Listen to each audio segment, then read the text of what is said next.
이게 유모가 이렇게 받았단 말이죠. 이렇게 받았거든요. 근데 어디가 찔렸어요? 얼마나 무서운 부분이 오신단 말이야. 이렇게 하다 보면 이렇게 해가지고 12하고요. 우유 숙성시켜야 됩니다. 하고 관계 톡 이렇게 보면 연결 소문이랑 소문이 안 좋잖아요. 침을 타고 있습니다. 어째 뭐 으르렁이라고 으르렁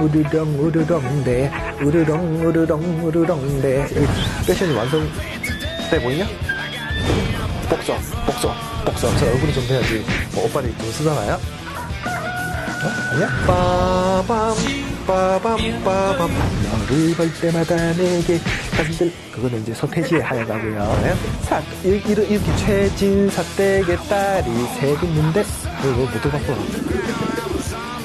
우리 PD 맞고 난 다음에 나의 죽음을 갖다가 적에게 알리지 말라잖아. 공부 이런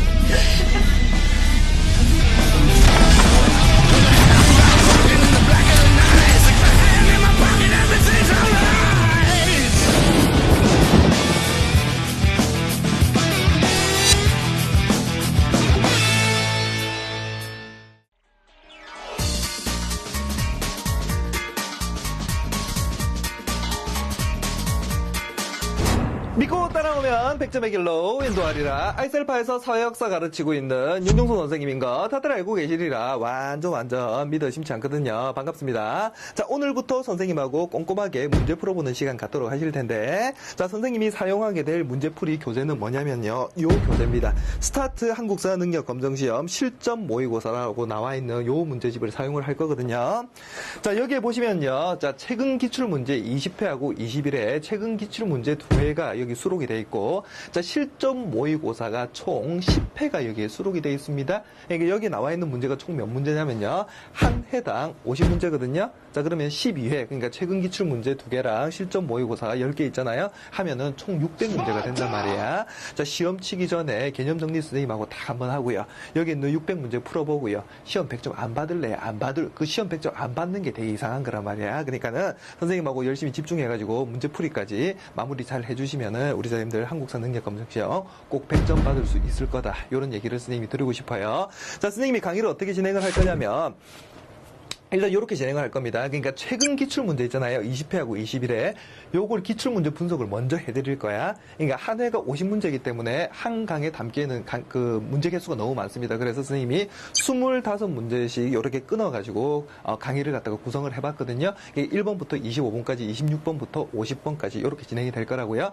최근 기출문제 20회하고 21회를 먼저 풀어드리고요. 자, 그 다음부터 실전 모의고사 해가지고 선생님이 10회 분량을 갖다가 쭉 이렇게 풀어드릴 테니까, 자, 우리 자녀님들은 반드시 문제를 먼저 풀어보시고 선생님 문제풀이 강의를 들어주셔야 된다는 거, 그거 당부를 드리면서요. 자, 지금부터 선생님하고 신 들린 듯이 문제 풀어보는 시간 갖도록 하시겠습니다. 자, 우리 1번 문제부터 한 문제 꼼꼼하게 문제 풀어보는 시간 갖도록 하시자고요. 자, 1번. 다음 축제 체험 행사로 가장 적절한 것을 골라주시는 문제인데, 자, 선사문화 1번지 석장리 땡땡땡 문화축제 나와 있고, 자, 공주 석장리 하니까 벌써 느낌 오죠, 그죠? 4만년 전, 1만년 전 동굴이나 막집에서 살았답니다. 동굴 막집 딱 나오는 순간 이거 구석기 시대입니까? 신석기 시대입니까?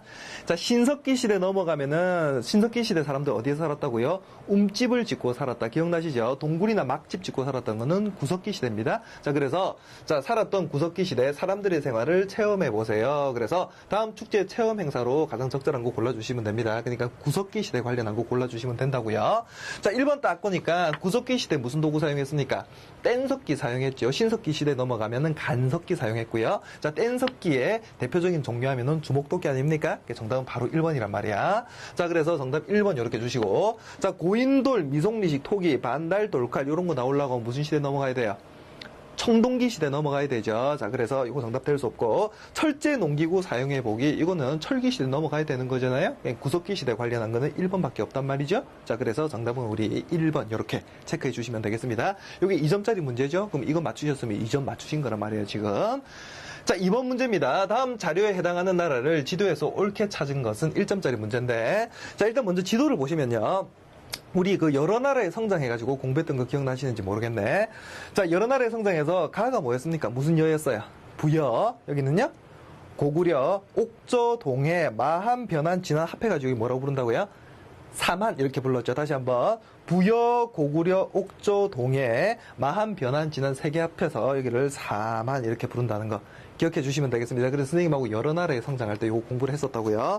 자, 그래서 자료에 해당하는 나라를 지도에서 옳게 찾은 것은인데, 자, 국은마다 한 사람을 세워서 천신에 대한 제사를 주관하게 하고 청군이라 불렀다네요. 이게 청군 같은 경우는 지금 뭐 하는 겁니까? 제사를 지내는 거죠. 이게 청군이 제사장이란 말이야.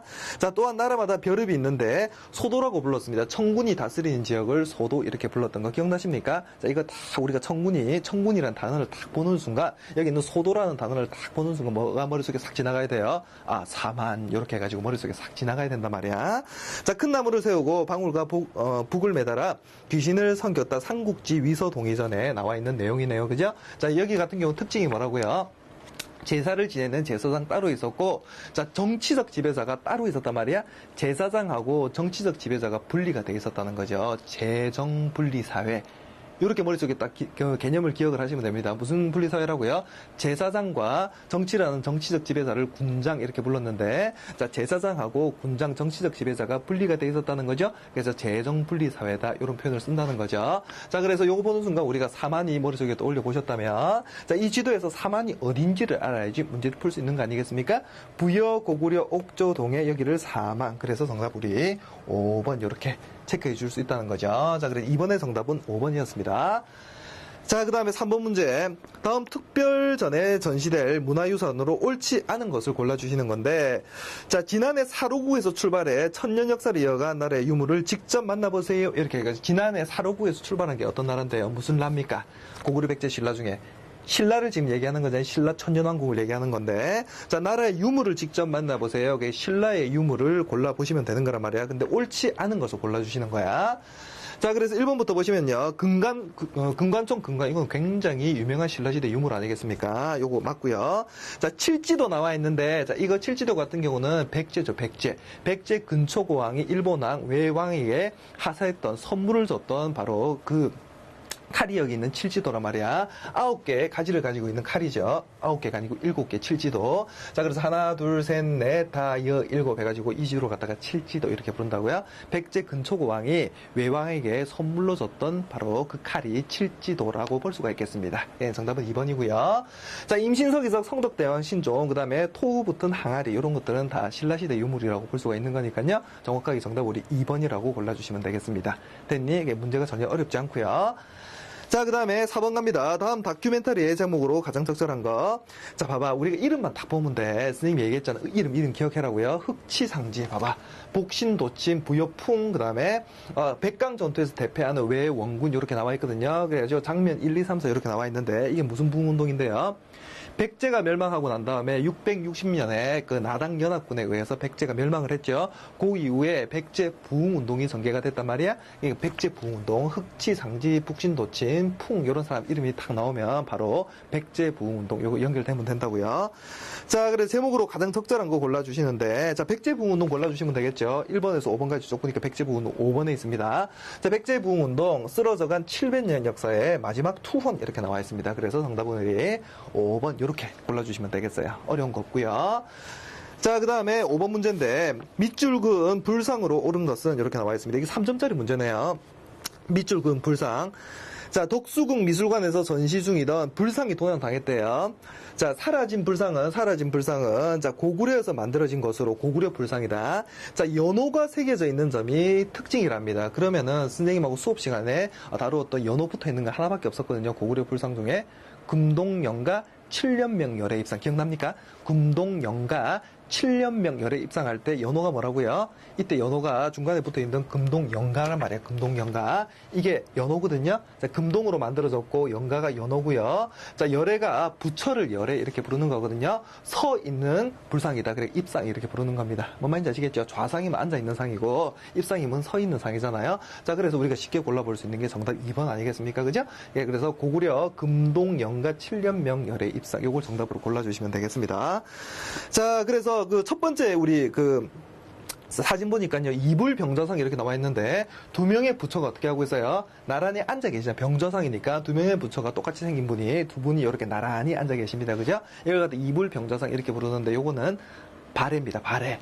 옆에다가 발에 이렇게 적어두세요. 자, 3번 같은 경우는 금동 미륵보살 방가 사용왕인데 이 국보 83호인가요? 그걸로 이제 지정이 돼 있는 게 바로 여기 있는 금동 미륵보살 방가 사유상인데 요거는 삼국시대에 전반적으로 굉장히 많이 제작된 게 바로 금동 미륵보살 방가 사유상이라고 할 수가 있겠습니다. 그죠? 방 가부좌 틀고 앉아 계시잖아요. 그래서 방가 사유 생각을 하고 계시죠? 이게 사유상 이렇게 부른다고요. 자, 삼국시대에서 가장 많이 제작된 게 금동 미륵보살 방가 사유상이죠. 자, 일본에도 영향을 크게 미쳤던 게 바로 금동 미륵보살 방가 사유상이라고 할 수가 있겠습니다. 자, 그래서 3번이고요. 자, 그 다음에 4번 보면 부석사 소조 열애 자상 이렇게 나와 있는데 이거는 고려시대죠. 자, 그 다음에 도피 안사 철조 비로 자나불 주아상 이렇게 나와 있습니다. 요거는 신라 하대 때 통일 신라 하대 때 거라고 볼 수가 있거든요. 자, 그래서 정답은 우리 2번 이렇게 골라주실 수 있겠습니다. 됐죠? 자, 그 다음에 6번 문제 가에 들어갈 내용으로 옳은 거 골라주시는데 자, 보시면요. 소수령 평가해가지고, 자, 지도와 같이 행정구역을 편제한 나라의 지방 통치에 대하여 소수하시오. 이렇게 나와 있습니다. 봐봐, 지도를. 자, 한 주 있고요. 여기 무주까지 쭉 나와 있는데 9개 주가 있고요. 이게 빨간색으로 점찍힌 데 보면 여기 5개가 있단 말이야. 이거 딱 보는 순간 여기 금성이 수도네요. 이 빨간색 오소경이라고 나와 있고요. 친절하게, 그죠? 다 이걸 보는 순간 우리는 구주 오소경, 그죠?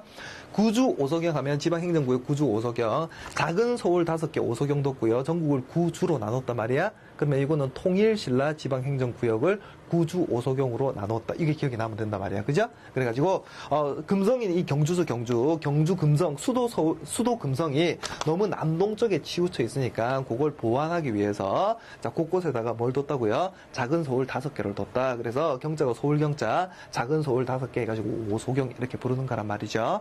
기억하시면 되겠죠?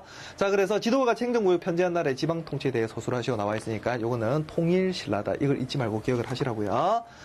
자, 그래서 1번부터 골라주시면요. 옳은 거 골라주시면 자, 관찰사가 지방행정을 총괄했다. 관찰사나 올라가면 어떤 시대 가야 됩니까? 조선시대 가야 돼, 조선시대. 자, 수령이 파견되지 않은 속현이 주연보다 많았다. 속현이 주연보다 많았다. 지방관이 파견 안 된 곳은 속현. 지방관 파견된 데를 주현. 이렇게 부르잖아요. 근데 속현의 수가 많았던 건 고려시대였고, 이게 조선시대 넘어가면서 속현이 완전히 없어지고 지방관이 다 모든 군현에 파견이 된다고 했죠. 기억납니까? 이 고려시대하고 조선시대 구분을 해야 돼요. 자, 그래서 2번이 정답될 수 없죠. 통일신라 아니니까. 자, 지방 세력을 견제하기 위해 상수리 제도가 실시되었다. 이렇게 나와 있는데, 자, 지방 세력을 견제하기 위해서 지방 세력의 유력자 중에 유력자의 자제를 갖다가 수도 금성에다가 일정 기간 머물게 한 제도입니다. 이게 쉽게 얘기하면 인질 제도였다고요. 뭔 말인지 아시겠죠? 그러니까는 지방에서 혹시나 반란 같은 게 일어날 수 있으니까 지방을 견제하기 위해서 실시했던 제도가 바로 상수리 제도였죠. 자, 그래서 이게 통일신라잖아요. 그럼 정답은 자, 3번 이렇게 골라줄 수 있겠습니다. 자, 국경지역에 병마사가 파견되어 외침에 대비하였다. 이렇게 나와 있는데 병마사 파견된 건 언제였는데요? 고려시대 같은 경우는 군사행정구역이 있고 일반행정구역이 있었잖아요. 고려시대 기억나죠? 요거 갖다가 오도 같은 경우는 일반행정구역이었고 양계할 때 북계, 동계 합해가지고 양계 불렀던 거 기억나시죠? 됐니? 그 양계에다가 파견했던 지방관이 뭐였다야? 병마사였거든요. 이 고려시대입니다. 고려시대 병마사 파견. 자, 그 다음에 수령 보좌와 향리 감찰을 위한 유향소가 설치되었다. 유향소로 다른 이름으로 향청 이렇게 부르기도 하는데, 자, 요거는 지방 양반들로 구성되어 있는 오늘날로 따지면 지방 의회하고 비슷한 역할을 감당했던 게 바로 여기 있는 유향소라고 했죠. 요거는 조선시대 가야지 볼 수가 있는 게 유향소란 말이에요. 지방 양반들로 구성이 되어 있고요. 수령을 보좌하기도 하고, 수령 비행을 고발하기도 하고요. 이런 역할을 감당을 했던 게 바로 유향소였습니다. 기억나시죠? 자, 그래서 정답 우리 3번 이렇게 주시고. 자, 그 다음에 7번입니다. 다음 만화의 인물에 대한 설명으로 옳은 거. 자, 보니까, 아니, 간밤에 마신 물이 해골물이었다니, 기억나십니까? 해골물이었다. 해골물 마신 사람 누군데요? 원효수님, 그죠? 원효수님. 자, 그래서 진리란 모두 내 마음속에 있는 것이고, 나는 당나라로 유학을 가지 않겠어. 그래서 누구는 당나라 유학 갔어요? 의상스님은 당나라 유학을 가셨고 원효스님은 가려고 하다가 안 가고 돌아오셨단 말이야. 아시겠죠? 모든 건 마음먹기 나름이다. 일심사상, 그 다음에 싸우지마 하면서 화쟁사상 이런 거 주장하셨던 게 바로 원효스님이었죠. 불교에 뭐에 기여했다고요? 불교에 대중화에 기여했던 사람이 바로 원효스님이었습니다. 기억나시겠죠? 자, 신문화쟁론으로 종파 간의 대립과 분열을 극복해야지 이렇게 얘기하고 있습니다. 그래서 보니까 화이팅 이렇게 하고 화이팅 이렇게 하고 계시잖아요. 그게 원효스님입니다. 자, 그래서 원효스님은 뭐에 기여했다고요? 불교의 대중화에 기여했다고요. 그래서 나무 아미타불 요것만 외치면 어떻게 갈 수 있다고요? 예, 우리 교회에서 얘기하는 천국을 갖다가 불교에서는 극락정토 이렇게 부르는데 나무 아미타불만 외치면은 극락정토에 갈 수가 있다. 천국에 갈 수 있다는 거죠. 되죠? 나무가 가자라는 뜻이고 아미타불이 극락정토에 있는 부처를 아미타불 이렇게 부른다고요. 그러니까 아미타불에게로 가자 이렇게 외치는 것 같다가 나무 아미타불 그러니까는 불교가 대중화됐단 말이야. 그러면 나무 아미타불만 하면은 극락정토에 갈 수 있는 거보다 나도 나무 아미타불 해야지 이렇게 된 거란 말이죠. 지금 뭔 말인지 완전히 이해가 되죠? 원효승님이 불교를 이런 식으로 해가지고 대중화를 시켰단 말이야. 자, 요거 기억하시면서 1번 화엄종을 도입하였다 이렇게 나와. 화엄종 도입한 거는 누구였습니까? 의상 스님이었잖아. 이분은 당나라 갔다 왔단 말이야. 그러면서 화엄종을 개창을 하시죠. 1번 의상이고요. 자, 수선사를 조직했다. 수선사 나오려고 하면은 고려시대 후기 쪽 가야 되거든요. 보조국사 진울 스님입니다. 진울. 자, 그래서 진울 기억하시고. 자, 유불일치서를 주장을 했던 거는 해심 스님이거든요. 고려시대 해심 기억하시고. 자, 불교 대중화에 공헌했다. 정답은 4번 이렇게 주시면 되겠습니다. 됐죠? 자, 5번은요. 왕호천 축국전 인도를 갔다가 여행하고 난 다음에 그거 기행문을 갖다가 쓰셨던 분이잖아요. 누구였습니까? 해초 스님 기억나시죠? 그래서 해초 이렇게 적어주시면 되겠습니다. 그래서 정답은 4번 이렇게 주시고요. 자, 그 다음은 8번 문제. 자, 다음 지역에 도읍하였던 나라에 대한 설명으로 옳은 거. 자, 일단 장군총 나와 있는 거 보니까 뭐 나라 이름 바로 느낌 옵니다. 자, 고구려 장군총 하면요. 이 장군이 그 장군의 무덤, 무덤 총자가 총자가 무덤 총자거든요. 그러니까 어떤 장군의 무덤이야. 근데 우리가 추측하기로 어떤 장군? 광개토대왕 아니면 장수왕의 무덤일 거라고 생각을 하고 있죠. 근데 무덤 양식이 뭐라고요? 돌을 갖다가 무지무지 쌓아가지고 이 무덤을 만들었다. 그래가지고 돌무지 무덤 양식을 가지고 있는 대표적인 무덤 하면 여기 있는 장군총 이렇게 얘기한단 말이야. 그럼 어떤 시대? 고구려 이렇게 딱 기억을 하시면 된다고요. 자, 국내성에 수도를 두고 있었습니다. 원래 졸본에다가 아시죠? 원래 졸본 지방에다가 나라를 건국을 했다가 누가요? 고구려 주몽이 건국을 했잖아요. 그리고 난 다음에 이대왕이었던 유리왕 때 여기 있는 국내성으로 천도를 하게 되고요. 나중에 장수왕 때 어떻게 한다고요? 남진정책의 일환으로 평양성 쪽으로 천도를 하게 된단 말이에요. 고구려 수도 같은 경우 총 3개가 있었네요. 처음엔 졸본이었고 두 번째는 국내성이었고요. 장수왕 때 평양성 이 수도가 된단 말이야. 그래서 요거 딱 기억을 하시면 돼요. 자, 그래서 고구려에 대한 설명으로 옳은 거 골라주시면 돼요. 자, 1번에 보니까 동맹, 서옥제 등의 풍습이 있었다. 맞습니까? 틀립니까? 동맹이 제천 행사 이름이 동맹이었잖아. 정확하게 맞는 얘기 하고 있단 말이야. 그래서 동맹이나 서옥제 같은 이게 결혼 풍습이었죠. 서옥제 등의 풍습이 있었던 게 바로 고구려였습니다. 정답 바로 1번이네요. 자, 골품제 딱 나오면 이건 뭔데요? 신라의 폐쇄 등의 신분 제도가 바로 골품제였잖아요. 자, 그래가지고 요거 이번은 신라고.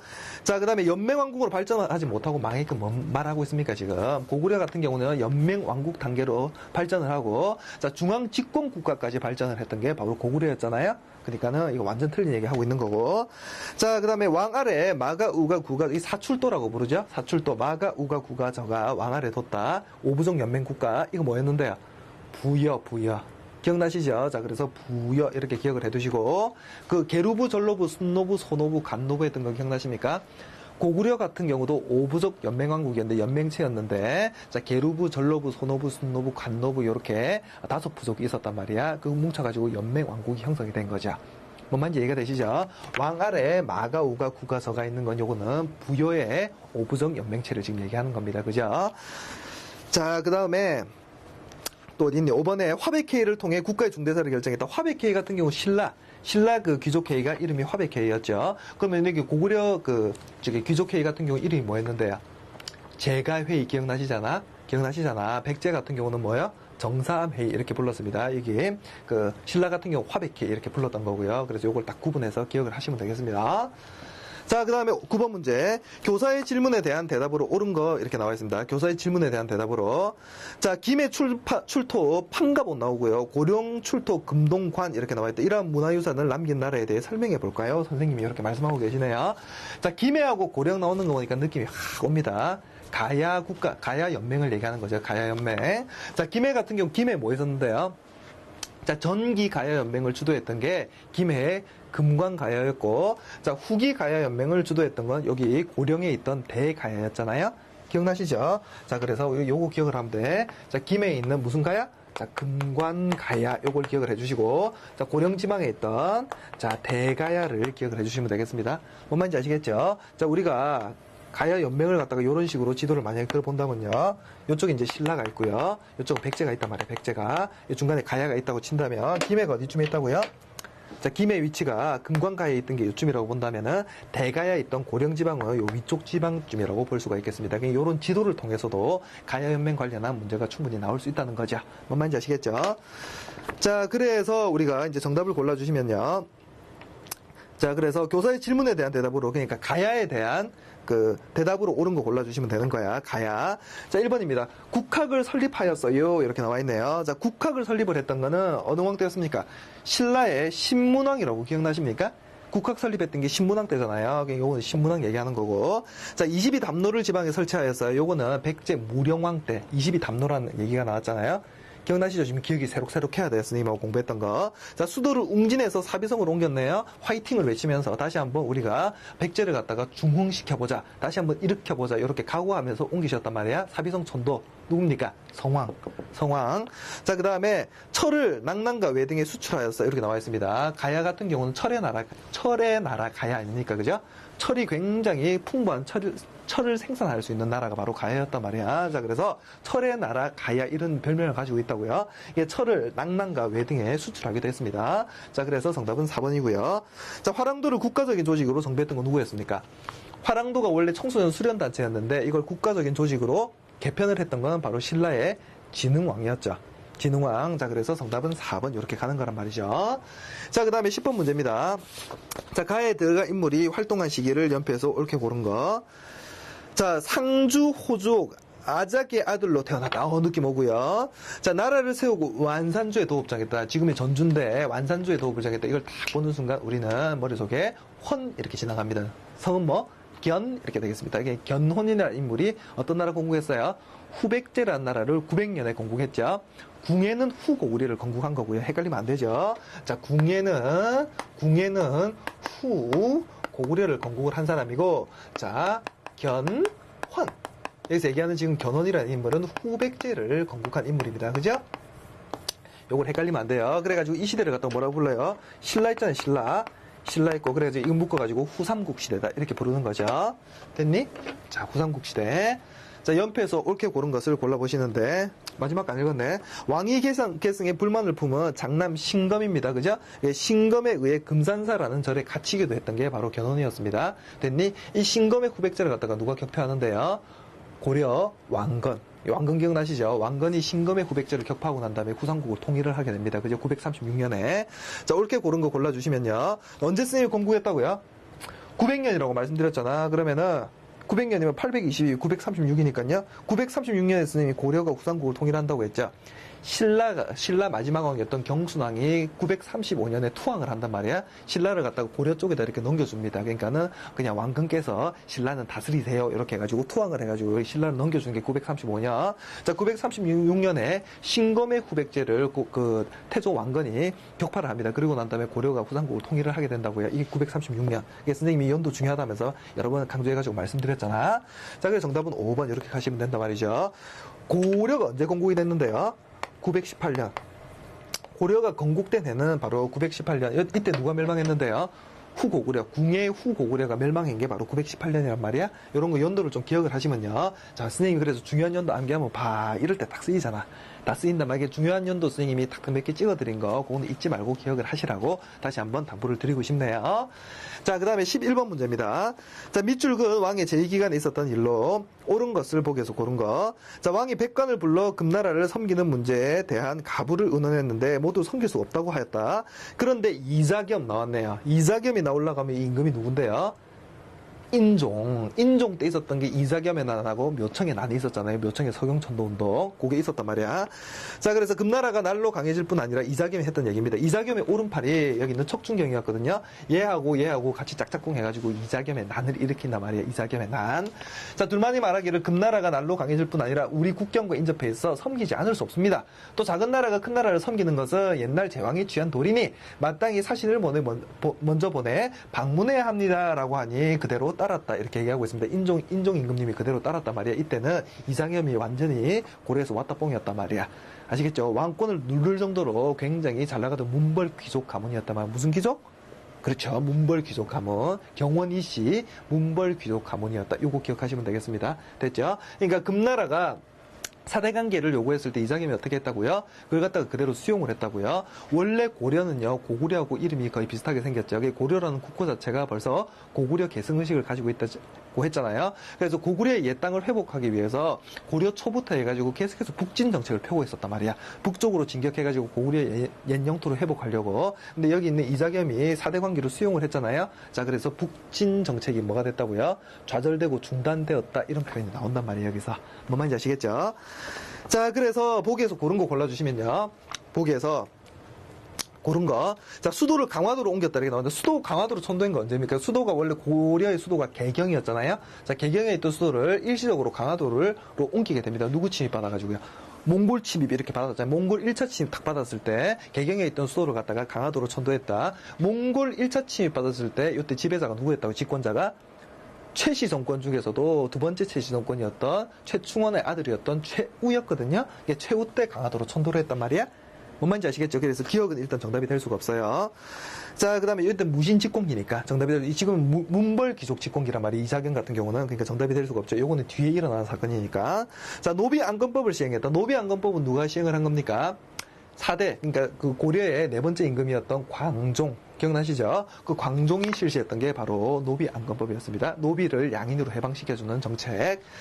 자, 그 다음에, 그래서 인종 때 일어난 거는 묘청이 서경촌도 주장했죠. 그래서 이게 뜻대로 안 되는 게 묘청이 난 일으켰단 말이에요. 서경지방에서. 이 세력을 갖다가 서경세력 이렇게 부르고요. 자, 그 다음에 김부식이 대표적인 개경세력이잖아요. 묘청의 난을 진압했던 인물이 여기 있는 김부식입니다. 이게 김부식이 썼던 책 이름이 바로 삼국사기라는 책이었다고요. 자, 그래서 김부식의 삼국사기란 김부식은 유학자고 일현 스님이 쓴 스님이었거든요. 자, 책 이름이 삼국유사입니다. 그래서 이것도 헷갈리지 말고 기억을 하시라고요. 자, 그래서 정답 우리 5번 이렇게 간단 말이야. 됐죠? 자, 요렇게 문제풀이 하면서 그러니까 내용이 한번 이렇게 머리에서 쫙 정리가 되죠. 요렇게 문제풀이 하는 겁니다. 자, 12번 문제. 자, 다음 자료로 알 수 있는 제도에 대한 설명으로 옳지 않은 거. 자, 조운선이 나와 있는데 조운선이 뭔데요? 조운선이. 조세를 운반하는 배를 갖다가 조운선 혹은 이 배를 갖다가 세곡선 이렇게 부르기도 하거든요. 세금, 조세를 곡식으로 당시에 곡물로 운반을 했단 말이에요. 배 태워가지고 이렇게 운반을 했다고요. 자, 조운선 그래서 혹은 세곡선 이렇게 부르기도 합니다. 자, 그래서 창고가 되게 많이 있는데 뒤에 창 있죠. 이게 뭔데요? 지방에는 조창이 있었는데 이 조창이 뭐 하는 데라고요? 지방에서 막 이렇게 세금을 곡물로 세금을 거둘 거잖아. 그러면 창고에 보관을 해야 되겠죠? 자, 그래서 조창에다 이렇게 보관을 하다가 서울에 있는 창고 쪽으로 세금을 운반을 한단 말이야. 그때 운반할 때 쓰이던 배란 말이죠. 서울에 있는 창고를 경창 이렇게 부릅니다. 기억나니? 이 제도를 갖다가 무슨 제도? 조운제도, 조세를 운반하는 제도라고 해가지고 조운제도, 조운제 이렇게 부른단 말이야. 자, 그래 설명으로 옳지 않은 거 골라주시면요. 자, 1번입니다. 상평창에서 운영을 전담했다. 그 좋은 제도를 갖다가 상평창에서 했습니까? 상평창이 뭐 하는 데였는데요? 상평창은 물가 조절 기관입니다. 물가 조절 기관. 그러니까 여기 있는 좋은 제하고는 관련이 없다고요. 그래서 정답은 1번이죠. 자, 고려시대 조은 제도를 토대로 해가지고 조선시대 운영이 됐고요. 자, 조창에서 모은 조세를 경창으로 운영했다. 스님이 얘기했죠. 조창. 이 지방에 있는 창고를 조창 이렇게 불렀고요. 자, 그 다음에 경창은 서울에 있는 창고 이쪽에서 이쪽으로 이렇게 운반을 했단 말이야. 조운선을 태워가지고. 자, 평안도의 조세는 해당 지역에서 사용했다. 이렇게 나오는데 이걸 갖다가 무슨 지역이라고 불러요? 자, 이런 지역을 갖다가 익류지역 이렇게 부른단 말이야. 익류지역 기억나시죠? 됐니? 함경도나 여기 있는 평안도 같은 경우는 그 사신 접대비나 국방비 이런 거 사용을 해야 되잖아요. 뭔 말인지 아시죠? 우리나라 지도가 이렇게 있으면 함경도나 평안도 같은 경우는 선생님 비금 치고 있는 이쪽 지역 같은 경우는 위에서 자꾸만 외적이 침입해서 들어올 수 있고요. 그러니까 국방비가 계속 필요하죠. 그러니까 니네들 조세 운반하지 말고, 그러니까 니네들 그냥 하는 걸로 조세 운반하지 말고 써 이렇게 얘기했단 말이야. 이런 지역을 갖다가 익류 지역 이렇게 부르고, 아니면은 중국에서 사신들이 많이 넘어왔죠. 그 사신 접대할 때마다 중앙정부에서 돈 달라고 하면은 귀찮을 거 아니겠습니까? 그러니까는 그냥 써. 왔다 갔다 하지 말고 그냥 써 이렇게 했다고요. 그래서 여기 익류 지역 이렇게 부릅니다. 이게 국방비, 그 다음에 사신 접대비. 이런 거 기억하세요. 자, 사신 접대비. 이런 것 때문에 여기는 익류 지역이 됐구나. 함경도나 평안도 이런데 익류 지역이 됐고. 자, 근데 한 군데 더 있었습니다. 여기 제주도. 제주도도 익류 지역이었거든요. 여기는 뭐 때문에? 교통이 불편해서 왔다 갔다 하는 게 교통이 불편해서 여기도 익류지역 했단 말이에요. 익류지역 하면은 이렇게 요 지역하고 여기는 익류지역이었다. 여기는 조세 운반 안 했다는 거예요. 자, 현물로 받은 조세를 운반하기 위한 제도. 그래서 조운제 이렇게 부른다고요. 이 제도를. 자, 그래서 선생님이 꼼꼼하게 또 설명을 해드렸네요. 자, 그래 정답은 우리 상평창이 물가조절기관이라고 했죠. 그 정답은 우리 1번 이렇게 주시면 되겠습니다. 그 다음 문제 13번 가에 들어갈 내용으로 옳은 것을 보기 위해서 자 고른 거 3점짜리 문제네요. 자, 조선시대 온실 서양의 온실보다 170년 앞서 이렇게 나와 있고요. 조선시대 생활과학서인 상가 요록에 의하면 독일보다 170년 앞서 온실이 제작되었음을 알 수가 있네요. 자, 당시 온실은 기름 먹긴 한지를 지붕에 씌워 자연광과 습도를 조절하였고 온도를 이용하여 온도 조절을 했죠. 이와 같이 조선 전기에는요 과학기술이 발달하였는데 예를 들면 조선 전기의 과학기술이 엄청 발달했다. 그 예를 들어보란 말이야. 가에다가 지금 문제를 정확하게 읽어야 되죠. 그래서 보기에서 딱 골라주시면 되겠습니다. 자, 일단 보시면요 그 조선 전기에는 과학이 되게 발달했습니다. 조선 후기 때는 그러니까 우리가 조선시대 생각하는 과학기술의 발달하는 머릿속에 떠올리는 건 뭐 추구기 제작이니부터 시작해가지고 혼천이 간이 이런 거 있잖아요. 머릿속에 떠올려 보시는 과학기술의 발전은 전부 다 조선 전기 때 이루어졌고 조선 전기 때도 세종대왕 때 엄청나게 과학기술이 발전했다. 이걸 딱 정리를 하시면 돼요. 머릿속에. 자, 그래서 기억해 보시면요. 개미자, 갑인자 등의 금속 활자가 주도되었다. 뭐 정확한 얘기하고 있는 거고. 자, 강우량 측정하는 기구였던 뭐 추구기가 제작됐죠. 요것도 조선전기 있었고요. 조선전기. 자, 서양 축성법을 가미한 수원 화성이 축조됐다는 수원 화성 뭔데요? 종조임금님 아닙니까? 종조임금님 수원 화성 하면 그죠? 정약용 나오고요. 자, 그래가지고 요거 이건 조선 후기 정조 때 가야 되니까. 자, 사상의학에 기초한 동의수세보원이 저술되었다. 동의수세보원 누가 썼는데요? 이재마라는 사람이 썼단 말이야. 이재마가 요거 동의수세보원을 저술을 했을 때가 언제냐면요. 고종 임금 하고 있을 때입니다. 1894년 정도 됐거든요. 자, 그러니까 이거 한참 뒤에 일어나는 거라고. 조선 한참 후기. 자, 그래서 정답은 1번 이렇게 가는 거라고요. 됐니? 자, 그래서 이렇게 정리해 두시고. 자, 그 다음 문제 갑니다. 자, 14번 문제입니다. 다음 글을 쓴 인물에 대한 설명으로 옳은 것을 골라주시면 되겠는데, 자, 제가 엎드려 생각해보니 처음에 글을 올려 학문을 논한 것들이 전하의 뜻을 감동시키지 못했습니다. 이에 신이 성악을 밝히고 마음을 다스리기 위해 옛 현인들이 가르친 방법을 그림으로 그리고, 자, 설명을 붙여 전하께 올리고자 합니다. 해가지고 성악 10도 이렇게 적혀 있네요. 자, 성악 10도 하면 누가 머릿속에 싹 지나가야 돼요? 율곡이가 지나가야 돼요? 아니면 태계이황이 지나가야 돼요? 태계이황이 지나가면 된단 말이죠. 그래서 자, 이황에 대한 설명으로 옳은 것을 골라주시는 문제입니다. 24번 문제가. 자, 1번에 딱 보니까 호랑 논쟁을 주도하였다 이렇게 나와 있는데 호랑 논쟁이 뭡니까? 호랑 논쟁이. 자, 인간과 동물이 있는데 인간과 동물의 본성이 같냐 아니면 인간과 동물의 본성이 다르냐 요거 가지고 논쟁했던 게 바로 호랑 논쟁입니다. 자, 인간과 동물의 본성이 같다고 주장했던 그 학자들이 어디에 많이 살고 있었냐면 서울에 많이 살고 있었고요. 서울에 많이 살고 있었고, 자, 인간과 동물의 본성이 다르다고 주장을 했던 학자들이 어디에 많이 살고 있었냐면 충청 지방 쪽에 많이 살고 있었단 말이야. 자, 서울을 갖다가 한자로 락 이렇게 표기를 하고요. 자, 충청도는 호서 지방 이렇게 한단 말이야. 호 이렇게 나와 있죠. 자, 그래서 인간과 동물의 본성이 같냐 다르냐 요거 가지고 논쟁을 했단 말이야. 자, 그래서 호락 논쟁 이렇게 부른다는 거죠. 호락 논쟁. 자, 호락 논쟁을 주도했던 거는 이황하고 별로 관련이 없기 때문에 1번은 정답이 될 수가 없고요. 자, 이번에 현령과 실시를 건의하였다. 현령과 실시 건의했던 거는 조광조 기억나십니까? 자, 조광조 관련해가지고는 사화가 발생을 했죠. 무슨 사화? 기묘사화 이렇게 기억하시고. 자, 10만 양배선을 주장했던 건 율곡이였습니다. 율곡이 선생님. 자, 그 다음에 일본 성리학 발전에 엄청 큰 영향을 줬던 게 바로 태계유황이란 말이야. 그래서 정답은 우리 4번 이렇게 주시고요. 자, 불시사변을 저술하여 불교의 폐단을 지적했다. 불시사변을 저술해서 불교의 폐단을 지적한 게 누군데요? 정도전. 기억나십니까? 정도전. 자, 그래서 정답 우리 4번 이렇게 체크해 주시면 되겠고. 자, 15번입니다. 가에 대한 설명을 옳지 않은 거. 자, 가는 이조전랑의 자리를 두고, 자, 이조전랑, 무슨 권한 가지고 있었어요? 이조전랑이?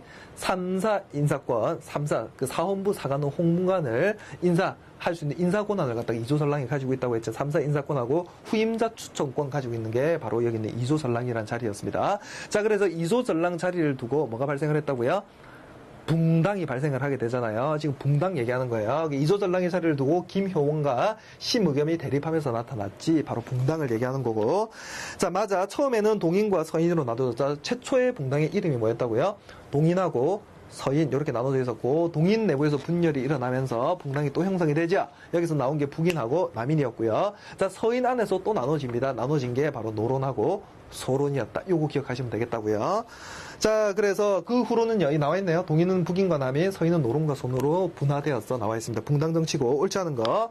자, 공론을 앞세운 정치 운영을 추구하였다. 공론이라는 게 양반의 뜻, 그죠? 오늘날로 따지면 여론하고 비슷한 거라고 했죠. 여기는 양반 중심 사회였으니까 오늘날은 우리 국민의 뜻을 모아서 여론 이렇게 부르는 거고, 조선시대 같은 게 양반 중심 사회니까 양반의 뜻을 모아가지고 공론 이렇게 불렀단 말이야. 자, 공론을 앞세운 정치 운영을 추구했던 게 바로 붕당 정치였죠. 자, 내가 1번 맞고요.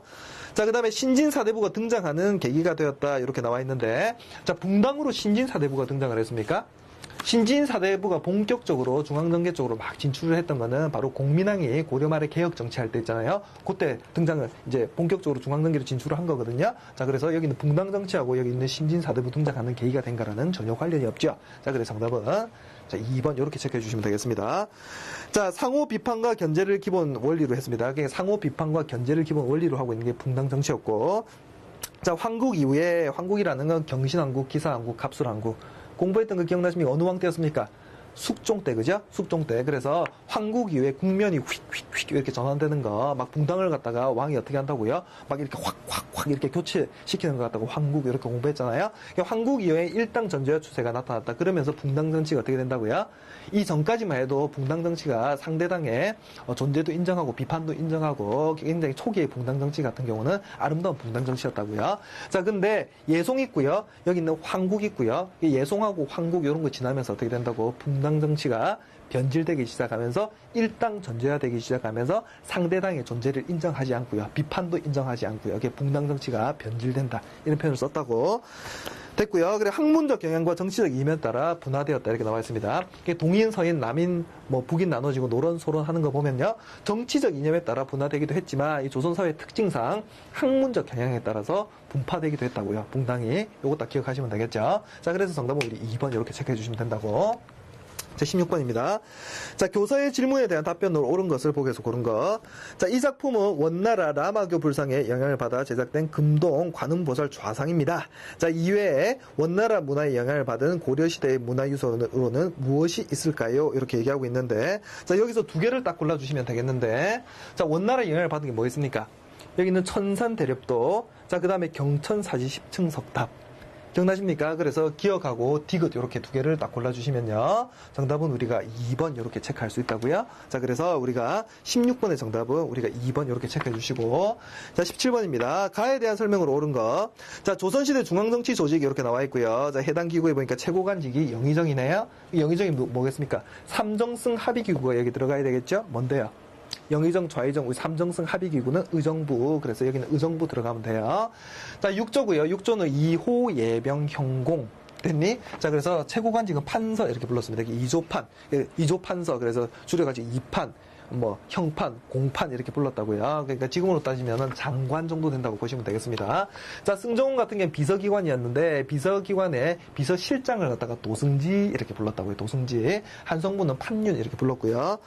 자, 그래서, 자, 가에 대한 설명으로 옳은 거 골라주시면, 자, 경연을 담당했다 이렇게 나와 있는데, 자, 경연은요, 조선 완전히 전기에 집현전이 있을 때는, 경연을 갖다가 집현전에서 담당을 했는데, 나중에 집현전이 폐지가 되잖아요. 이 집현전이 하는 일이 어디로 넘어간다고요? 3사 중에서 홍문관으로 넘어간다고 했죠. 이게 경연을 담당하는 게 홍문관이 된단 말이야. 뭔 말인지 아시죠? 원래 집현전에서 담당을 했다가 집현전에 하던 역할이 나중에 홍문관으로 넘어간다고요. 자, 그래서 홍문관이 경연을 담당을 했습니다. 왕과 대신들이 앉아서 막 학문적인 토론하고 막 이렇게 하는 걸 갖다가 경연 이렇게 부르는 거잖아요. 자, 그 다음에 역사서 편찬을 담당했다. 어디서요? 춘추관. 요 아래 뭐가 있었다고요? 춘추관 안에? 실록청. 그래서 왕이 죽고 나면은 조선왕조 실록이 여기서 기록이 됐다고요. 자, 그 다음에 춘추관에서 조선왕조실록을 보관을 했다는 거죠. 요거 기억하시고, 자, 수도의 행정과 치안을 담당했던 건 한성부. 자, 국정을 총괄하여 합의제로 운영되었다. 국정 총괄했던 게 의정부였죠. 근데 삼정승 합의기구였어. 자, 그래서 정답 4번. 그래서 의정부 중심의 정치 방식을 재상정치 이렇게 부른단 말이에요. 재상정치. 정도전이라는 사람이 꿈꿨던 정치 방식이 재상정치였죠. 의정부 기능을 갖다가 강화시켜서 의정부 중심으로 정치 운영이 돼야 된다. 이렇게 주장을 했던 게 정도전이었어. 자, 국왕직속 한국사법기구로 왕권 강화에 기여했던 거는 의금부. 의금부는 대역 죄인 다스리고 했단 말이야. 대역 죄인이 있으면 여기 끌려가면 목숨을 부지하기 힘들었다 이렇게 얘기했습니다. 의금부. 잘했고요. 18번 문제. 자, 다음에 설명하는 화폐로 옳은 거. 이 주화는 당나라에서 처음 주조된 거고요. 자, 고려에서는 성종 15년에 철전으로 만들어졌고 우리나라 최초의 주화고요. 중국의 것과 구별하기 위해 뒷면에 동국이라는 글씨를 새겨넣었다나요? 이게 뭐게요? 이거 지금 권원중보. 요거 얘기하는 거거든요. 그래서 정답은 우리가 2번 이렇게 주실 수 있고요. 권원중보. 요거는 그냥 딱 우리가 느낌이 와야 돼요. 아, 이게 권원중보 얘기하는 거구나. 요거 정리가 딱 돼야 되고. 자, 당백전 나오는데 요거는 그 흥선대원군이 고종임금님 때 흥선대원군이 경복궁 중건하는데 비용을 충당하기 위해서 발행을 했던 당시에 이제 유통되고 있던 화폐가 여기 있는 상평통보였거든요. 조선 후기 때 상평통보에 100배 가치가 되는 동전을 발행을 했단 말이야. 그게 바로 당백전이었죠. 됐니? 이건 조선 후기에 유통됐던 화폐가 여기 있는 상평통보였고요. 자, 그 다음에 그 고려 이거 숙종 때네 둘 다. 고려 숙종 때 사만통보하고 해동통보거든요. 이건 고려 숙종 때고요. 자, 그래서 정답은 우리 2번 이렇게 주시면 되겠습니다. 기억나시죠? 19번. 자, 다음 일기와 관련된 전쟁 당시에 있었던 사실로 옳은 거. 자, 1592년 나오니까 벌써 느낌이 팍 옵니다. 팍 오네요. 언젠데요, 이때가. 간지로 임진년이잖아요. 그 임진왜란을 얘기하는 겁니다. 이때 썼던 그럼 일기는 뭐겠니? 외란 도중에, 전쟁 도중에도 일기를 쓰셨던 바로 이순신 장군, 그죠? 난중 일기를 얘기하는 겁니다. 자, 그래서, 자, 견내량의 지형이 매우 좁고 암초가 많아 판옥 전선이 서로 부딪히게 될 것 같아 싸움하기가 곤란했다. 형세가 불리하게 되면 적은 기습을 타고 무트로 올라갈 것이므로 한산도 대첩 얘기하는 건데요. 자, 임진왜란 3대 대첩 중에 하나 한산도 대첩. 자, 한산도 바다 가운데로 유인하여 모조리 잡을 계획을 세웠다. 이걸 갖다 한산도 대첩 이렇게 부르는 거고요. 자, 사실로 옳은 것을 골라주시면 자, 1번 최영이 왜구를 격퇴했다면 이건 고려 말이죠. 고려 말. 고려 말에 최영이 왜구를 격퇴하면서 누구하고 누가 급부상해요? 인기 스타로 최영하고 이성계가 급부상한단 말이야. 1번은 자, 고려 말 이야기고요. 자, 강홍립이 후금에 항복하였다 이렇게 나와 있는데 자, 강홍립은 누가 파견을 한 거예요?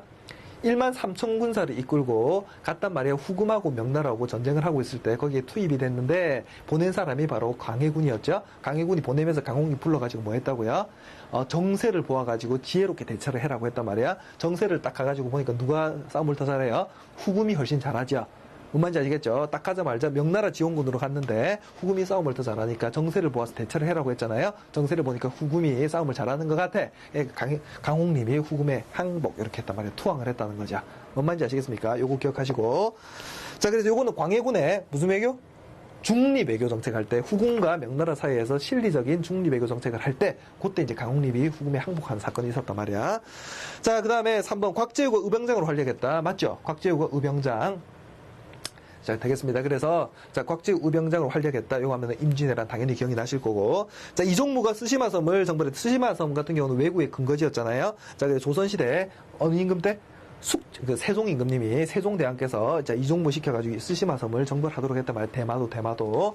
자, 정봉수 용골산성에서 항전했다. 정봉수, 그 다음에 이립, 이런 사람 이름 나오잖아요. 이름을 기억해. 자, 정봉수, 이립, 여기 나오면, 요거는 1627년에 일어났던, 자, 정묘, 호란을 얘기하는 겁니다. 후금하고요. 누구하고 전쟁을 한 거라고요? 자, 후금하고 조선 사이에서 일어났던 전쟁이 바로 정묘호란이었죠. 그래서 정봉수, 이립, 요런 의병이 나오잖아요. 그러면은 여러분 딱 기억을 할게. 바로 정묘호란. 여기 연결이 돼야 된다고요. 자, 그래. 요거 잊지 말고 기억을 하시고. 자, 그 다음에 20번 문제. 자, 가에서 다 전투를 일어난 순서대로 옳게 나열한 거. 자, 보시면 우리가 순서대로 잡는 건데 우리가 순서 바로 잡아보자고요. 일단 순서가 다 나가 이렇게 되거든요. 그럼 순서대로 한번 보자고요. 다. 자, 강감찬의 귀주대첩이네요. 강감찬 같은 경우는 거란의 1차, 2차, 3차 중에 3차 침입을 강감찬이 막아냈었죠. 귀주대첩으로. 자, 그래서 요거는 고려 초 상황입니다. 거란 쪽의 침입이니까 요거는 10세기 말에서 11세기 초에 거란이 침입해서 들어왔었단 말이야. 요거는 고려 완전 초기의 상황이라고 보시면 되겠고. 자, 그 다음에 나 같은 경우는요. 몽골군이 점차 김윤우는 오자. 김윤우가 여기 처인성 나오는 거 보니까 처인성 전투에서 누구 사살합니까? 자, 장수였던 살리타를 사살을 한단 말이야. 요거는 몽골 침략 당시의 상황이겠네요. 뭔 말인지 아시겠죠? 그러니까는 요게 1232년, 그러니까 13세기 한 초반 정도 이렇게 된다고 보시면 되겠습니다. 그러니까 요게 두 번째, 나 이렇게 되고요. 몽골 침입이니까. 자, 그 다음에 가는요, 나세, 심독부, 최무선 등이 진포에서 화포를 사용했죠. 진포 대첩에서 화포를 사용했단 말이야. 기억나시죠? 최무선이 진포 대첩에서 화포를 사용을 했었습니다. 예, 요거는 딱 기억을 하시는 게, 봐봐. 외적과 싸워. 왜 이렇게 나오잖아요. 일본 놈들하고. 그러니까 왜구를 격퇴를 했다는 거죠. 여기서. 왜구 격퇴. 요거는 그러면 왜구 격퇴 나오는 거니까 고려 말로 가야 된단 말이야. 고려 말. 자, 그래서 요거 다 나가. 이렇게 주시면 된다고요. 고려 초기. 여기는 뭐 고려 중기 정도라고 볼까요? 여기는 고려 후기. 이렇게 볼 수가 있겠습니다. 자, 그래서 정답은 5번 이렇게 가시면 되겠어요. 자, 그 다음에 21번 문제. 다음 자료에 해당하는 문화유산으로 옳은 것. 자, 이 도자기는 주로 14세기 후반부터 16세기 중葉까지 제작이 됐다는 느낌 오네요. 14세기 지금 후반이라고 나오고요. 16세기 중葉까지 제작이 됐다. 이렇게 나와 있는데, 계속 읽어보면요. 자, 거친 질감과 소박하고 천진스러운 무늬가 조화를 이루어 우리의 멋을 잘 나타내고 있고요. 1930년대 고유섭은 청자에 분을 발라 장식한 자기라는 뜻으로 청자, 그러니까 고려시대에는 무슨 자가 유행을 했는데요. 무슨 색깔? 청색빛깔, 비취색 이렇게 부르잖아요. 청색빛깔이 나는 도자기가 유행을 했단 말이야. 고려 청자 이렇게 부르는 거고요. 자, 고려 청자 그 비취 색깔이 나는 그 은은한 빛깔이 나는 거기다가 희끄무리한 걸 갖다가 살짝 뿌렸다는 거죠. 그래서 여기 보면 청자에 분을 발랐다 이렇게 나와 있습니다. 희끄무리한 분을 갖다가 싹 발랐단 말이야. 장식한 자기라는 뜻으로 분장회청사기라는 이름을 붙였다. 이걸 갖다가 우리가 줄여서 그냥 분청사기 이렇게 부르는 거라고요. 됐니? 이 분청사기 같은 경우는 지금 2번 얘기하는 건데, 자, 분청사기는 고려 말에서 조선 완전 초기 있잖아요. 그때까지 유행을 했던 게, 잠시 유행을 했던 게 바로 분청사기였습니다. 예? 그래가지고 정답 우리 옳은 것은 정답이 2번 이렇게 골라주시면 되겠고요.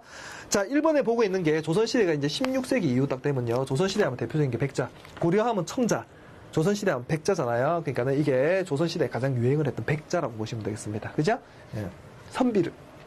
선비들이 자기가 깨끗한 자기의 선비를 닮았다고 해가지고, 선비들, 양반 선비들이 많이 애용을 하고 이용을 했던 게 여기는 백자였죠, 백자. 자, 조선 백자고요. 자, 3번에 보고 계신 게 이게 뭐냐면, 고려시대 때 문벌 귀족들이 이용을 많이 했던 바로 순청자입니다. 3번에 보고 있는 게 순청자고요. 자, 4번에 보고 있는 게 이게 뭐냐면, 4번에 보고 있는 게 이게 청화백자거든요. 청화백자. 백자는 백자인데 조선 후기 쪽으로 넘어가면요, 요런 백자가 유행을 했단 말이야. 청화백자가 유행을 했다고요. 자, 5번 같은 경우는 이게 굉장히 유명한 건데, 자, 상감기법으로 활용한 청자잖아요. 요런 걸 갖다가 상감기법으로 활용한 청자라고 해가지고 상감청자 이렇게 부릅니다. 고려시대의 대표적인 청자 하면은 요런 상감청자를 얘기한다라는 거 기억을 해주시면 되겠죠. 상감청자가 유행했던 거는 12세기였습니다. 12세기. 12세기. 자, 그래서 이렇게 정리를 해주시면 될 것 같아요. 자, 그래서 우리가 정답으로 골라는 거는 분청사기, 14세기 말에 유행을 했던 분청사기였습니다. 정답은 2번. 자, 그 다음에, 응? 왜 안 넘어가? 자, 그렇죠. 22번 문제. 자, 다음 대화가 이루어진 시기에 대외 정책으로 옳은 것을 골라주시는 건데, 자, 인조가 일단 앉아 있습니다. 저들의 요구에 어찌해야겠소? 이렇게 인조가 얘기를 하니까 대신이, 자, 이번에 굴복하면 더 큰 어려움이 닥칠 것이니 오랑캐인 여진족과 형제 관계를 맺는 것은 목숨을 걸고서라도 막아야 됩니다. 자, 오랑캐인 여진족이 형제 관계를 맺자고 했는가 봐요. 그러니까는 목숨을 걸고서라도 절대로 그 오랑캐인 여진족하고는 하면 안 된다고. 여기 목숨을 걸고라도 막아야 된다고. 요걸 갖다가 지금 대신이 얘기를 하고 있는 거란 말이야. 자, 이거 무슨 호란을 얘기하는 겁니까, 지금? 정묘호란, 여기 얘기하는 거고, 오랑캐인 여진족이 세운 나라가 뭐였는데요? 후금, 기억나시죠? 그죠? 후금이 침입해서 들어온 거, 이걸 갖다가 정묘호란, 이렇게 부르는 거란 말이죠. 자, 그래서 이루어진 시기에 대외정책으로 옳은 것은, 요거는요, 여러분들 반드시 기억을 하는 게, 뭐야? 자, 친명배금 정책, 이걸 기억을 해야 된다고요. 당시에 명나라하고는 우리가 친선관계를 맺고 있었는데 후금은 배척을 하고 있었단 말이야. 그래서 후금을 배척하는 거, 그래서 친명배금 정책, 요거 때문에 후금이 열받아가지고 침입해서 들어온 걸 갖다가 우리가 정묘호란 이렇게 부르는 거라고요. 그 왕이 바로 인조 때였다라는 거 기억해 주시면 되겠습니다. 이게 1627년이 정묘호란이고 1636년이 간지로 병자년이잖아요. 후금이 국호를 청으로 바꾸고 난 다음에 침입해서 들어온 거. 그러니까 청나라하고 조선하고 전쟁을 한 거는 병자호란, 후금하고 조선하고 전쟁한 거는 뭐? 정묘호란. 요거 잊지 말고 기억을 해라고. 헷갈리면 안 돼요. 자, 그래서 1번 신리를 추구하는 중리배교를 추진했다. 이게 중리배교, 실리적인 중리배교는 후금과 명나라 사이에서 했던 중리배교 얘기하는 거죠. 됐니? 요거는 광해군의 중립외교였습니다. 여기 인조 같은 경우 인조 반정으로 광해군하고 북인 정권 몰아내고 왕이 됐던 게 인조였잖아요. 됐니? 광해군의 요 중립외교가 원인이 됐단 말이에요. 뭐에? 인조 반정이 원인이 됐다고요.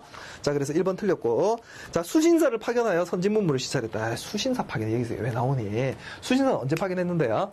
강화도 조약이 1876년에 체결되고 난 다음에 1차 수신사로 1876년, 2차 수신사가 1880년에 갔단 말이야. 그러니까 요거 수신사는요, 강화도 조약 체결 이후 이렇게 보시면 되겠습니다. 자, 친명 배금 정책, 명나라하고는 친선관계를 맺고, 자, 후금은 배척한다 정책을 내세우고 후금을 적대시했습니다. 그 후금이 침입해서 들어온 거라고요. 자, 그래서 정답 우리 자, 넘어간다. 3번 이렇게 주시면 되겠습니다. 3번 주시고, 자, 여진족의 근거지를 점령하고 동북구성을, 자, 동북구성이 나오는 거는 윤관이, 자, 건의해가지고 무슨 반이 편성이 됐어요? 별무 반이 편성이 됐죠. 그 동북 쪽에 있는 여진족을 소탕하고 난 다음에 거기다가 동북구성 축제했단 말이야. 자, 이거는 12세기 상황이거든요. 자, 그래서 이거 4번이 정답될 수 없고, 윤관의 별무반. 자, 그 다음에, 자, 척합의를 세워 통상수교 거부 정책을 추진했다. 이렇게 나와 있는데, 자, 척합의 세웠던 건 누구였습니까? 이 신미양요 끝나고 난 다음에 전국 곳곳에다가 척합의를 건립했던 거는 바로 흥선대원군. 이렇게 기억하시면 돼요. 자, 그래서 정답 우리 3번 주시고요. 자, 23번 갑니다. 자, 가에 들어갈 기사의 제목으로 옳은 거 골라주시는데, 자, 봐봐. 역사신문에 보니까 가 이렇게 돼 있고요. 들어갈 기사의 제목이네요. 자, 친척이 무슨 죄입니까? 도망간 작은 아버지의 목까지 저에게 물리다니요. 이거 뭔데? 군포징수를 시켰는데 어떻게 된다고? 도망간 아버지의 목까지 친족한테 징수를 시켰네요. 이런 걸 갖다가 족징 이렇게 본다고. 친족한테 징수시켰다고 족징. 자, 이웃의 몫을 대신 납부하고요. 이런 거 갖다가 이웃 린자를 써가지고 인징, 군포징수가 이렇게 엉망진창이었다고 막 친족한테 징수시키고요. 그 다음에 이웃한테 징수시키고 도망가면. 자, 어린아이와 죽은 자도 어린아이 환구첨정, 어린아이, 뭐 원래 16살이 돼야 되는데, 막 3살짜리, 4살짜리 이런 애들한테도 군포징수했다고요. 환구첨정 이렇게 부르고. 자, 죽은 자도 내야 하는 등, 이렇게 죽은 자는 요거 100골이 됐는데 포를 징수를 시켰단 말이에요. 군포를. 뭔 말인지 이해가 되시죠? 요걸 갖다가 백골징포 이렇게 부른단 말이야. 자, 내야 되는 농민의 세금 부담이 무거워졌다. 이에 왕은 양력을 줄이라 명하고 국가 재정을 보충하기 위한 대책을 강구하도록 하였다. 이 임금이 누군데요? 영조 임금님. 영조 임금님이 그래서 자, 1년에 배 2필을 내던 걸 몇 필로 줄여줍니까? 1필. 배 2필 내는 걸 갖다가 1필로 줄여준단 말이야. 자, 그래서 부족한 국가 재정을 보충하기 위해서 만들어낸 게 뭐 어염세를 걷는다든지 이런 여러 가지 세금을 통해 가지고 부족한 세금을 갖다가 충당을 하도록 했단 말이죠. 자, 이걸 갖다가 무슨 법이라고 불러요? 2필에서 1필 줄여준 거 균역법 이렇게 부르는 거죠. 그래서 제목으로 옳은 것은 균역법 들어가면 돼요. 자, 그래서 정답 3번 이렇게 하고 군포를 1년에 1필로 감액을 시켜줬다. 2필에서 1필. 정답은 3번. 자, 24번입니다. 다음 자료와 관련 있는 왕의 업적으로 옳은 것을 보기에서 고른 거. 자, 초계 문신 성적표라고 나와 있네요. 자, 초계 문신제입니다. 자, 문신들을 재교육시키는 제도를 초계 문신제 이렇게 불렀죠. 영조입니까? 정조입니까? 헷갈리면 안 돼요. 정조 기억하시고 화성 행차도 보니까 바로 정조인 거 딱 느낌이 옵니다. 그죠? 자, 그래서 정조의 업적으로 옳은 것을 보기에서 고른 거. 자, 보기에 보시니까 자, 탕평비를 건립했네요. 탕평비는 누가 건립했는데요? 영조가 건립을 한 거야. 기억은 정답될 수 없고. 자, 장용영 설치했습니다. 장용영은 국왕의 친위 부대였죠? 자, 그래서 장용영 설치 정답되고요. 자, 호포제를 실시했던 거는 자, 삼정의 문란 중에서 자, 전정의 문란, 전세의 문란을 해결하기 위해서 흥선대원군이 실시했던 게 바로 호포제였죠. 요거는 고종 호포제 같은 경우는 흥선대원군을 기억을 하시면 되겠고. 자, 대종 통편을 편찬했다. 요거 정답 되겠습니다. 자, 그래서 자, 정답은 우리 4번 이렇게 골라주시면 되겠네요. 자, 25번. 자, 가에 들어갈 내용으로 옳은 거. 자, 조선 후기 실학자인데요. 누군지 한번 보자고요. 자, 1731년 청주목 출생이고 본관이 남양입니다. 북경 방문, 중국 학자 및 서양 선교사들과 교류했다. 느낌이 대충 오는데 주요 활동 천문 관측 기구인 혼천이 제작했답니다. 그럼 누군데요? 홍대용. 조선 후기 실학자였던 홍대용, 우리가 다른 이름으로 중상학파 실학자 이렇게 부르기도 하고요. 아니면 통틀어 묶어서 북학파 실학자 이렇게 부르기도 하는 거 기억납니까? 자, 그 대표적인 그 북학파 실학자 누구 있었는데요? 중상학파 상공업 중심 개혁론자들이 누구 있었냐고요? 유수원, 홍대용, 박지원, 박재가. 다시 한번 유수원, 홍대용, 박지원, 박재가. 기억나시죠? 자, 여기서 얘기하는 건 지금 홍대용을 얘기하는 거고. 자, 요거 말고 농업 중심 개혁론자 줄여가지고 중농학파 실학자 이렇게 부르는데 18세기 전반기였죠? 누구였습니까? 유형원, 이익, 정약용. 기억나니 유영원, 이익, 정약용. 그래서 실학자문 선생님이 총 몇 명? 자, 7명 정도를 기억을 하면은 시험에 틀릴 일이 없다고 말씀드렸잖아요. 홍대용이 문제가 나왔네요. 자, 홍대용입니다. 그게 담원집. 자, 그 다음에 주의 수용 등 저술을 했고요. 중국 중심 화이론적 세계관 비판했고, 양반 문벌 제도 비판 및 교육기회 균등을 주장을 했던 게 바로 홍대용이었습니다. 그 내용을 옳은 거 골라주시면, 자, 경세 유폐에서 정전제를 주장을 했던 건 이건 정약용이고요. 자, 그 다음에 의산문답에서 지전설을 주장했던 게 홍대용이었죠. 그게 정답이 2번이라고요. 자, 그 다음에 발해고에서 발해사의 중요성을 강조했던 게 유득공의 발해고죠. 유득공. 자, 성호사설에서, 자, 이게 성호사설이죠. 그래서 영업전매매 금지 주장했고요. 자, 북학의에서 소비를 우물에 비유하여 강조했던 건 박제가였습니다. 박제가. 5번이 박제가라고요. 자, 그래서 정답 우리 2번 이렇게 골라주시면 되겠어요. 자, 끝! 만시! 이렇게 해서 선생님하고 자, 1번 문제부터 25번 문제까지를 꼼꼼하게 정말 선생님하고 좀 살펴보셨습니다. 자, 기출문제 처음 풀어보는 시간이기 때문에 선생님이 좀 이렇게 문제풀이 할 때 개념 정리도 많이 포함해가지고 이렇게 지금 설명을 드렸거든요. 자, 이렇게 꼼꼼하게 정리를 해야 돼. 특히 기출문제 분석 같은 경우는 비슷한 문제가 다른 문제 형태로 바뀌어가지고 시험 문제 많이 출제된다는 거죠. 그래서 기출문제 분석은 여러분들이 이렇게 꼼꼼하게 해주셔야 됩니다. 그래서 선생님이 한 문제 한 문제 꼼꼼하게 문제 풀어드렸어요. 자, 다음 시간은 26번 문제부터 자, 50번 문제까지 선생님이 또 꼼꼼하게 문제 풀어드리도록 하겠습니다. 자, 다음 시간에 만나도록 합시다. 1시간 동안 문제 푼다고 수고 많이 하셨어요. 자, 믿고 따라오면 100점의 길로 인도하리라. 무한연속교 화이팅!